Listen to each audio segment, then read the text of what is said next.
हाँ भाई, देखिए एक बार तो अपन शॉर्ट में कल की क्लास और परसों की क्लास का रिवीजन मैं आपको करवा देता हूँ कि पिछली दो क्लासों के अंदर अपने क्या पढ़ा है, ठीक है ना, और क्या अपन को आना चाहिए, ताकि सभी लोग एक तो कंटिन्यूटी में आ जाएं। और जिन लोगों ने कल की क्लास नहीं ली है, परसों की क्लास नहीं ली है, तो ऐप पर वो क्लासेज आपको अवेलेबल हैं, उन क्लासेज को आप देख करके अपने कॉन्सेप्ट को अच्छे से क्लियर कर लें, ताकि लाइव क्लास आपको समझ में आ जाए। लाइव क्लास में जब भी आए तो पिछली क्लासेज को आप कवर करके आएँ, ताकि आपको सारी बात अच्छे से समझ में आ जाए, ठीक है ना। बिना पिछला पढ़े आगे बैठने से कोई मतलब नहीं होता, क्योंकि फिर पता ही नहीं चलता। फिल्म के बीच में जाओ तो कौन मार रहा है, किसको मार रहा है, स्टोरी का ही पता नहीं है, तो फिर कैसे काम चलेगा, है कि नहीं। तो स्टोरी तो पता होनी चाहिए ना फिल्म देखने के लिए कि बीच में अपन फिल्म को ज्वाइन कर रहे हैं तो क्या चल रहा है क्या नहीं चल रहा है। तो देखिएगा, यहाँ पर अपन ने पहला चैप्टर स्टार्ट किया है आपका न्यूमेरिकल एनालिसिस का। जो पेपर थर्ड है आपका, उसका अपन ने पहला चैप्टर स्टार्ट किया है ऑपरेट, ठीक है ना। और पहला जो चैप्टर है उसके अंदर हमने सबसे पहला टॉपिक आपका लिया है ऑपरेटर। ऑपरेटर का मतलब होता है हिंदी में संकारक। और यहाँ पर अब तक मैं आपको 3 ऑपरेटर पढ़ा चुका हूँ, ठीक है ना। पहली क्लास में मैंने आपको 2 ऑपरेटर पढ़ाए थे, आइडेंटिटी, जिसको हिंदी में तत्समक संकारक कहते हैं। ऑपरेटर सबके साथ में लगेगा, आइडेंटिटी ऑपरेटर, तत्समक संकारक। दूसरा ऑपरेटर हमने पढ़ाया था शिफ्ट ऑपरेटर, ठीक है ना, जिसको हिंदी में कहते हैं विस्थापन संकारक। और तीसरा ऑपरेटर मैंने आपको पढ़ाया था forward difference operator, forward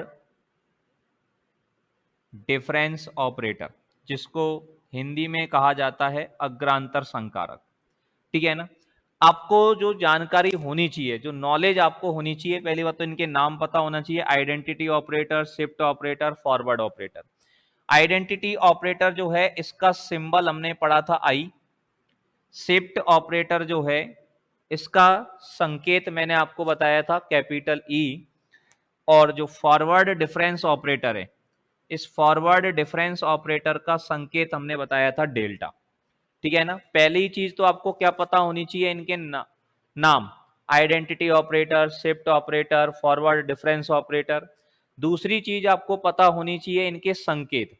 identity operator का संकेत है कैपिटल आई, शिफ्ट ऑपरेटर का संकेत है कैपिटल ई, और फॉरवर्ड डिफरेंस ऑपरेटर का संकेत है डेल्टा, ठीक है ना।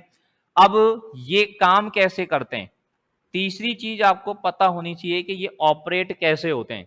किसी भी फंक्शन के आगे आई लग जाता है तो वो कैसे ऑपरेट होता है, किसी भी फंक्शन के आगे ई लग जाता है तो वो कैसे ऑपरेट होगा, किसी भी फंक्शन के आगे डेल्टा लग जाएगा तो वो कैसे ऑपरेट होगा, ये अपन को यहां पर समझना है।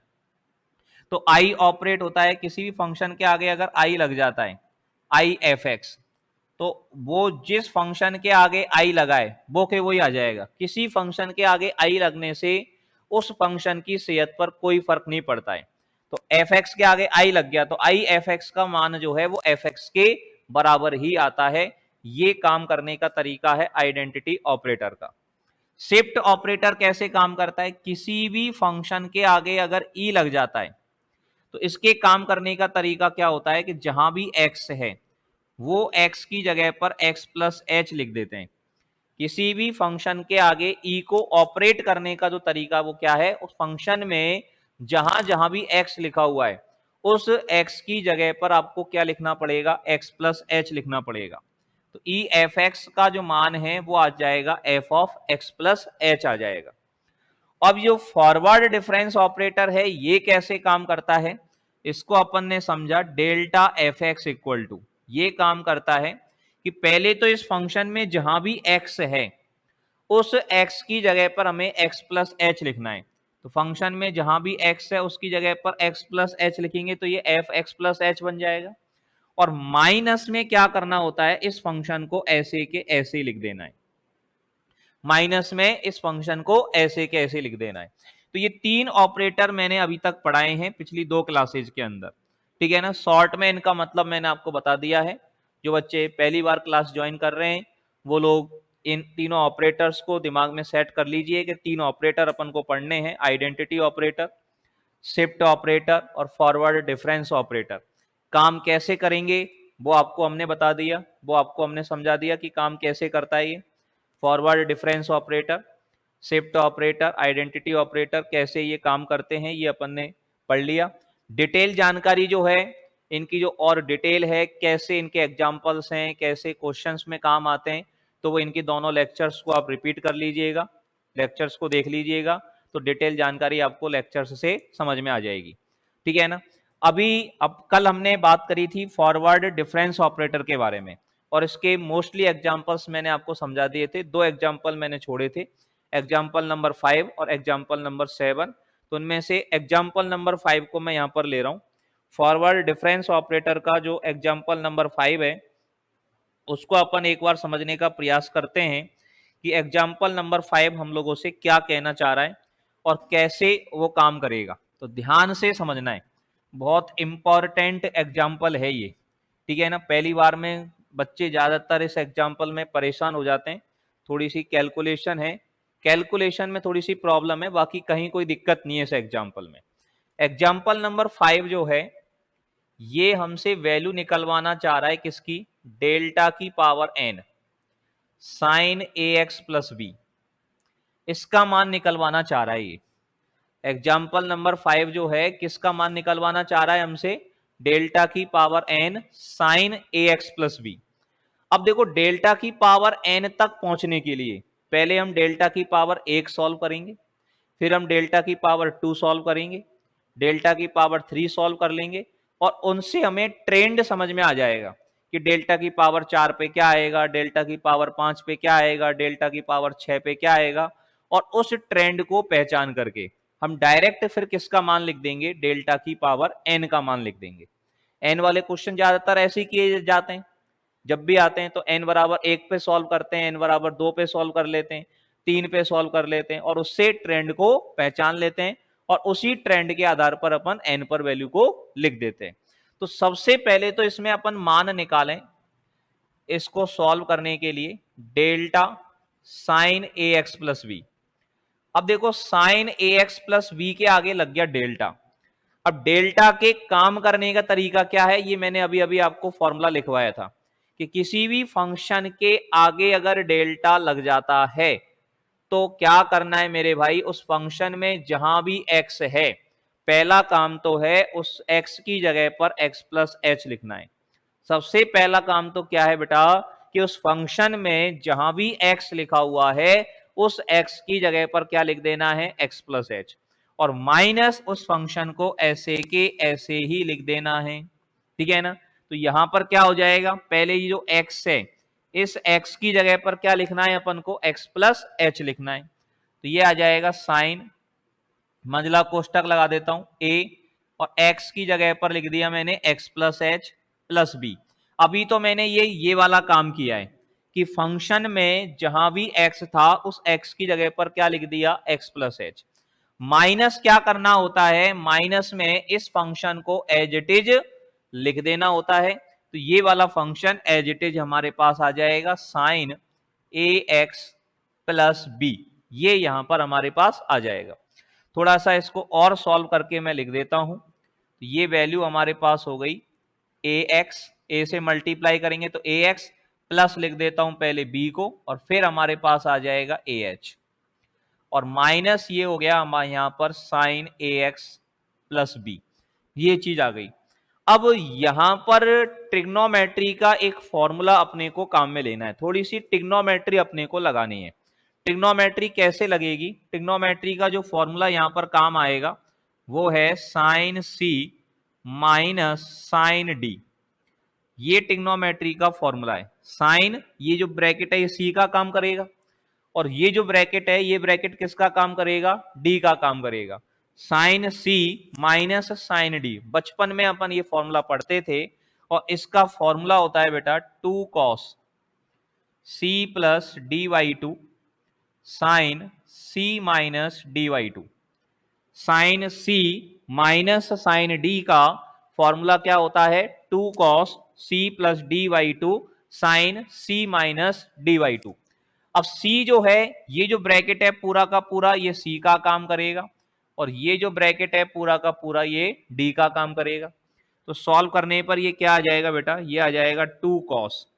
सबसे पहले आएगा दोनों को जोड़ के आधा करना है, तो ax प्लस बी और ax प्लस बी कितना हो जाएगा 2ax प्लस बी, और उसका आधा करेंगे तो कितना हो जाएगा ax प्लस बी, और प्लस ah और आएगा तो ah का आधा और हो जाएगा, तो प्लस हो जाएगा ah/2, प्लस क्या हो जाएगा ah/2। बात समझ में आई?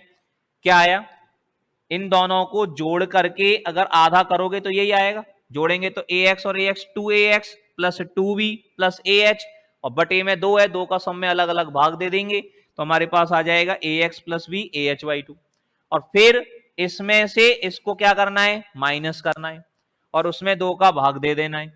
तो इसमें से इसको माइनस करेंगे तो ax प्लस b से ax प्लस b कट जाएगा, क्या बचेगा ah बचेगा, तो इनटू में आ जाएगा साइन ah/2, इनटू में आ जाएगा साइन ah/2 हमारे पास आ जाएगा। अब एक काम करता हूं, इसको पहले लिख लेता हूं, तो ये हमारे पास हो गया 2 sine ah/2 cos ax plus B plus ah/2, इसको हमने डाल दिया समीकरण नंबर 1, और ये वैल्यू आ गई हमारे पास delta sine ax plus B का मान आ गया हमारे पास। ये लाइन इस पूरे क्वेश्चन में सबसे ज्यादा इंपॉर्टेंट है। यहां तक बात आपको समझ आई कि नहीं आई ये बताओ मुझे पहले तो। यहां तक की बात सारे बच्चों को समझ में आ गई बेटा? Delta sine ax plus B का जो मान है ये मैंने लिखा है 2 sine ah/2 cos ax plus B plus ah/2। It is clear to all of you? क्या ये सभी को क्लियर है भाई? कोई दिक्कत, किसी बच्चे को यहां तक कोई परेशानी हो तो बताइए। ठीक है ना? कितने बच्चों को समझ में आ गई यहां तक? हाथ खड़ा करके बता दो फटाफट से, जल्दी से। यहां तक की बात जिन जिन स्टूडेंट्स को समझ में आ गई है फटाफट से हाथ खड़ा करके बता दो भाई। Very good. अब एक लॉजिक जो है, अगला लॉजिक मेरा सुनेंगे आप, ठीक है ना? ऊपर से इसका स्क्रीनशॉट ले लीजिए अगर लेना है तो आपको। ऊपर से मैं इसको रफ कर देता हूं यहां से, ठीक है? ये मान अपन ने यहां से हटा दिए। अब देखिए थोड़ा सा और इसके अंदर मैं ट्रिग्नोमेट्री लगा रहा हूं अभी, थोड़ी सी और ट्रिग्नोमेट्री। क्या लगा रहे हैं? बचपन में हमने एक फॉर्मूला पढ़ा है। क्या फॉर्मूला पढ़ा है? साइन π/2 प्लस थीटा बराबर कॉस थीटा होता है कि नहीं होता है? ये बताओ आप। साइन π/2 प्लस थीटा बराबर कॉस थीटा होता है कि नहीं होता है? बताओ यस और नो। होता है। मतलब अगर मेरे पास कॉस थीटा लिखा हुआ है और उसे मैं साइन में लिखना चाहूं तो ऐसे लिख सकता हूं। तो यहां पर ये जो वैल्यू है ना, ये पूरी वैल्यू, ये जो मान है ax plus B plus ah/2, इसको मैं अभी थीटा बोलूं। क्या बोलूं इसको बेटा मैं? थीटा। Cos theta. तो कॉस थीटा को मैं ऐसे लिख रहा हूं, तो ये मेरे पास वैल्यू हो गई delta sine ax plus B बराबर क्या हो गया? यहां से लिख दिया मैंने ये 2 साइन ah/2, और ये हो जाएगा हमारे पास साइन π/2। ऐड करना है इसमें, π/2 प्लस ये आएगा, तो π/2 को पीछे भी ऐड करके लिख सकता हूं मैं। तो ये हमारे पास हो जाएगा ax plus B plus ah/2 और प्लस हो जाएगा π/2। ये क्या हो गया? Sine π/2 plus theta. ये थीटा ही तो है। ये लाइन समझ में आ गई सबको? अब बताओ भाई, इस लाइन में कोई दिक्कत किसी को? इस लाइन में किसी बच्चे को कोई तकलीफ? भाई बोलिए, है क्या कोई दिक्कत किसी को? समझ में आया सभी को? यस और नो? ठीक है ना? हाँ तो बोल दिया करो समझ में आ गया।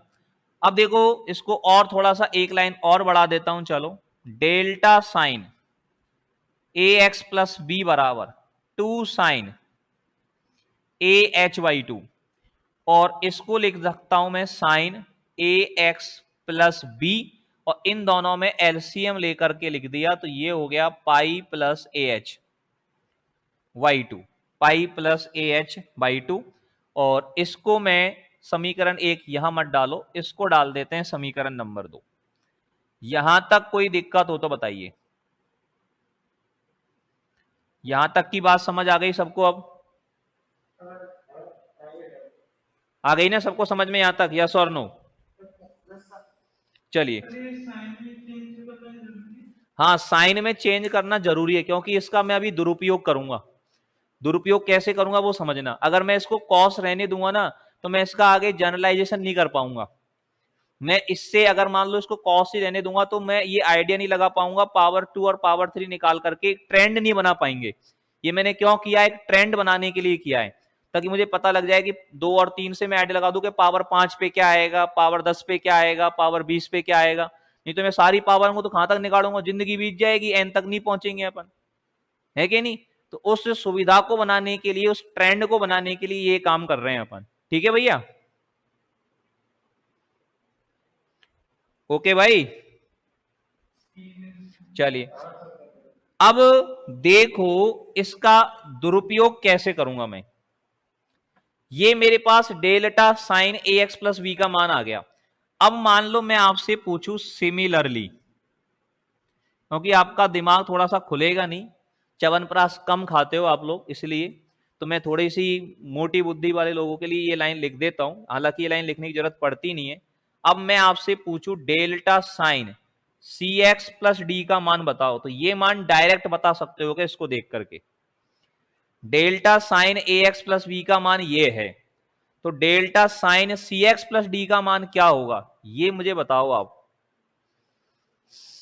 Delta sign C X plus D की वैल्यू क्या आएगी, बोलिए।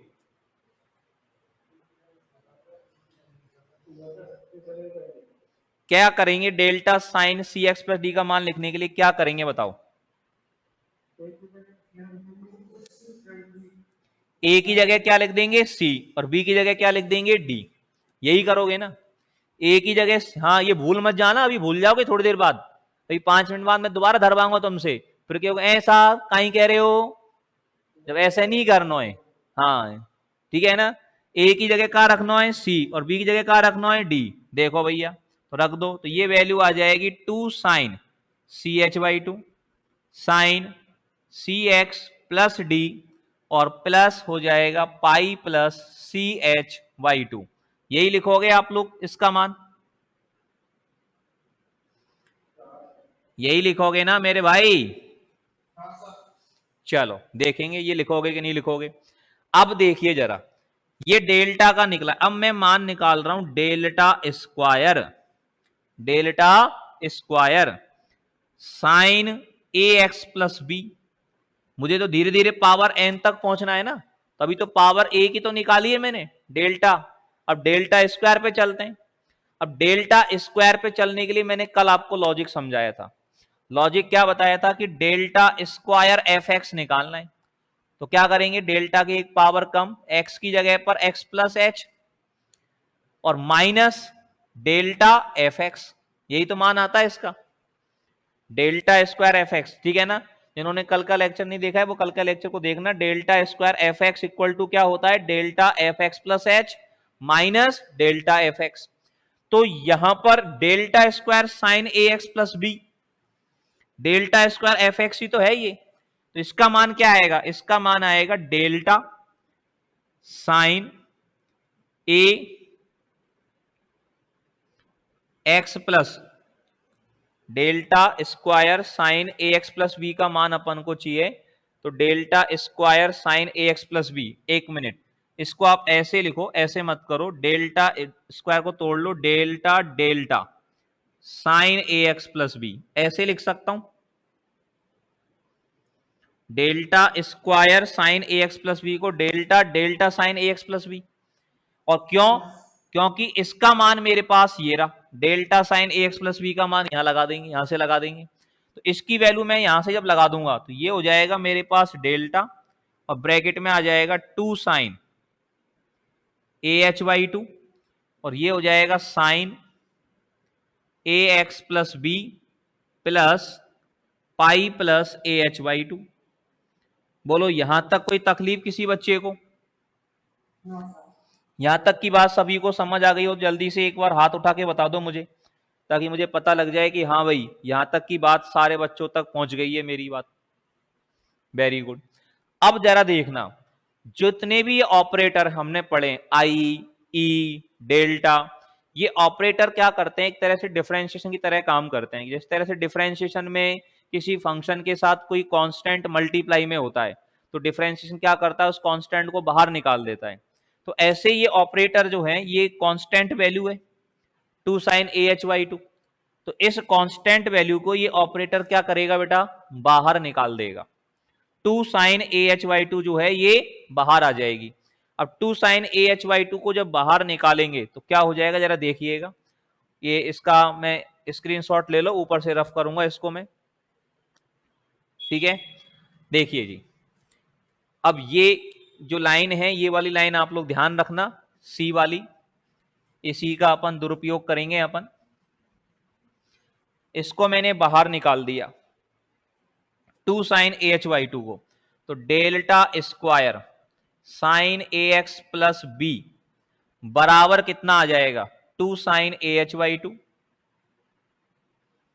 2 sin AH/2 और डेल्टा ये रह गया sine AX plus B plus pi plus AH/2, ये हमारे पास में रह गया साहब। कोई दिक्कत किसी को? अब ये जो मान है ना, ये वाला मान, इसको CX प्लस डी मान लिया जाए मनी मन में। इस वाले मान को क्या मान लिया जाए बेटा, मनी मन में CX प्लस डी मानो। तो अब मुझे बताओ C की जगह पे क्या है और D की जगह पे क्या है। अगर इस मान की तुलना, इसकी कंपेयरिंग CX प्लस डी से मैं करूं तो C तो क्या है और D क्या है, ये बता दो आप। C बराबर कितना है, A, C क्या है, X का गुणांक, और D बराबर क्या है, D बराबर ये बचा कुचा पूरा D है, B plus pi plus AH/2, ये D है या नहीं है। अब ये हो गया साइन CX प्लस डी, और साइन CX प्लस डी का फॉर्मूला ये रहा भाई,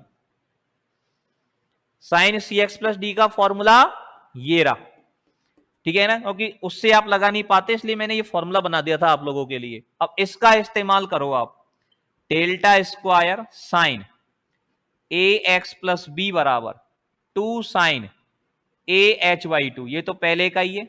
अब इसका काम अब चालू कर रहे हैं, delta sine CX plus D, सबसे पहले आएगा 2 साइन CH/2, तो 2 साइन C कौन है, A है, यहां पे C का मान A लगाएंगे, 2 साइन AH/2 आ गया। फिर साइन, अब क्या आएगा, C कौन है, A, तो AX प्लस क्या आएगा D, और D ये रहा पाई प्लस AH/2, तो प्लस D लिख दिया मैंने, पाई प्लस, सॉरी D क्या था, B plus pi plus AH/2, ये पूरा D था, ठीक है ना। CX प्लस D लिख दिया, प्लस क्या लिखना है अब, पाई प्लस C कौन है, A, H/2। ये लाइन अब आपको समझ में आई कि नहीं आई। अब अपन ने क्या है, इस फॉर्मूले का यूज करके इसको डायरेक्ट लिख दिया, नहीं तो पूरा का पूरा सॉल्व करना पड़ता पहले की तरह, और उसमें अपने को दिक्कत आ जाती। इसलिए मुझे उस कॉस को साइन में बदलना पड़ा था, ताकि मैं इस फॉर्मूले, अगर यहां पे कॉस होता तो फिर मैं इसको काम में कैसे लेता, फॉर्मूला मेरे पास साइन का था, इसलिए मैंने उस कॉस को साइन में चेंज कर लिया था, ताकि मैं डायरेक्ट ये फॉर्मूला लगा सकूं। तो ये लाइन अब आपको समझ में आई कि नहीं आई, बताओ फटाफट से। हाँ जी, आ गई ये लाइन समझ में, बोलो भाई। तो हाथ खड़ा करके बता दो जल्दी से, ये लाइन समझ में आ गई तो। ये लाइन समझ में आ गई मतलब सवाल समझ में आ गया अब आप लोगों को, कोई दिक्कत नहीं है। थोड़ा सा और इसमें छंद अलंकार लगा देते हैं, delta square sine AX plus B बराबर, ये हो गया हमारे पास 2 साइन AH/2 का होल स्क्वायर, इसको इसका होल स्क्वायर लिख सकते हैं। इस वैल्यू को लिख देते हैं अपन साइन AX प्लस बी, और ये एक और ये एक दो हो जाएंगे 2 इंटू ब्रैकेट में लिख दो पाई प्लस AH/2, ये हमने लिख दिया। और ये समीकरण नंबर जो भी आ रही हो 2 3, मैं 3 लिख देता हूं, तो ये ठीक है ना, समीकरण नंबर 3 लिख दी, जो भी समीकरण नंबर आ रही हो वो लिख देना। तो ये लाइन आपको समझ में आई कि नहीं आई, अब बता दो आप। हाँ जी, अब समीकरण 3 तक समझ में आ गया सभी को बेटा, बोलिए। कोई तकलीफ किसी को, यहां तक कोई दिक्कत किसी बच्चे को, बोलिए बेटा। आ गया समझ में। अब देखो इसको अपन ने मिटा दिया, अब बाकी सबको मिटा दो। अब देखो थोड़ा सा तीसरा नेत्र खोल लीजिएगा। अब मुझे ये आपको इसको देख करके दोनों को ध्यान से देखो। अब पावर 1 पे क्या मान निकला था अपन का, delta sine A X plus B, इसका मान क्या निकला था अपन का, इसका मान आया था 2 साइन ए एच बाई 2, और इधर आया था ये sine A X plus B plus pi plus A H by 2, आया था कि नहीं आया था, समीकरण नंबर 1। ये डेल्टा की पावर 1 का मान है, ये डेल्टा की पावर 2 का मान है। ये दोनों समझ में आ रहे हैं सबको, ये दोनों समझ में आ रहे हैं बेटा सबको अच्छे से, ठीक है। अब आप बताओ इन दोनों को देख करके, अब मैं आपसे कहता हूं delta cube sign A X plus B का मान बताओ, तो बता दोगे क्या डायरेक्ट, क्या क्या चेंज आएगा, कहां कहां चेंज आएगा। इससे अब अपन को ट्रेंड पकड़ना है कि डेल्टा क्यूब में क्या आएगा, कहां कहां परिवर्तन होगा डेल्टा क्यूब में। एक तो ये स्क्वायर की जगह क्या हो जाएगा क्यूब, यहां पावर 1 थी, यहां पावर 2 है, तो यहां पावर 3 हो जाएगी बाकी। और यहां पे देखो ये पाई प्लस ए एच बाई 2 के आगे 1 था, यहां 2 है तो यहां हो जाएगा 3, तो इसका मान आ जाएगा 2 साइन ए एच बाई 2 की power 3 sign A X plus B, और यहां हो जाएगा 3 पाई प्लस ए एच बाई 2। अब देखो अपन ने ट्रेंड पकड़ के पावर 3 को डायरेक्ट लिख दिया कि नहीं, लिख दिया। अब इस ट्रेन से, ये जो ट्रेन अपन ने पकड़ी है दुरंतो एक्सप्रेस, इस ट्रेन से कोई से भी डब्बे में जा सकते हैं अपन, सारे डब्बे अटैच्ड हैं, फर्स्ट एसी के डब्बे हैं सारे, पावर 1 पावर 2 पावर 3। अब मैं आपसे पूछूं पावर 10 का मान, डेल्टा की power 10 sign A X plus B का मान क्या आएगा, बोल दो एक बार मनी मन में, मैं सुन लू इतना जोर से। डेल्टा की power 10 sign A X plus B का मान क्या आएगा बताओ, अगर पावर 10 यहां हुई तो कितना मान आएगा, बोलो भाई बोलिए। 2 साइन, मनी मन मत बोलो, मेरे को तो सुनना चाहिए यार, तुमने सही बोला है गलत बोला है, मनी मन में बोल रही हो, मजा मत ले यार भाई यार। क्यूब की जगह 10 हो जाएगा और 3 की जगह 10 हो जाएगा, ठीक है ना। अब उसने अपन से पूछा क्या था, उसने अपन से पूछा था डेल्टा की power n sign A X plus B, तो यहां लिख देंगे अब सिमिलरली, इसी प्रकार, ठीक है ना। सबत्ते ने तो कहां तक निकालेंगे, 1 निकाल दियो, 2 निकाल दियो, 3 निकाल दियो, आगे तू निकाल तो रही जो अब, ठीक है ना। तो इसका मान क्या हो जाएगा, इसका मान हो जाएगा 2 साइन ए एच वाई 2 की whole power n into sine A X plus B, और यहां 3 की जगह हो जाएगा n pi plus A H Y 2। ये इसका मान आ गया साहब, ये हमारा आंसर आ गया। ये ही उसने पूछा था कि डेल्टा की power n sign A X plus B का मान क्या होगा। तो ये आपको समझ में आया कि नहीं आया बताओ भाई अच्छे से। कोई तकलीफ किसी बच्चे को हो तो बताओ, यहां तक सबको क्लियर हो गया ये सवाल अच्छे से, ठीक है ना। ये सवाल इतना टाइम लेता है इसलिए मैंने कल की क्लास में नहीं करवाया था ये, ठीक है ना। तो जो भी अब सारी जो जड़ है वो पूरी मैंने अच्छे से मिटा दी है। अब एग्जाम्पल नंबर 7 है, वो भी बिल्कुल इसके जैसा ही है और इतना ही टाइम वो लेगा। अब मैं चाहता हूं कि एग्जाम्पल नंबर 7 को समझाने की जरूरत नहीं पड़े, एग्जाम्पल नंबर 7 आप लोग कर लो अब, ठीक है ना। 7th एग्जाम्पल को आप लोग कर लो। 7th एग्जाम्पल नहीं होता है तो उसका रिकॉर्डेड लेक्चर भी आपके पास अवेलेबल है, उस रिकॉर्डेड लेक्चर को उसको देख करके उसको आप एग्जाम्पल नंबर 7 को समझ लो, और फिर भी अगर कोई दिक्कत आएगी तो मैं तो करवाऊंगा ही फिर, ठीक है ना। तो उसके लिए अपन फिर कल मिलते हैं, ठीक है भाई। क्या बेटा,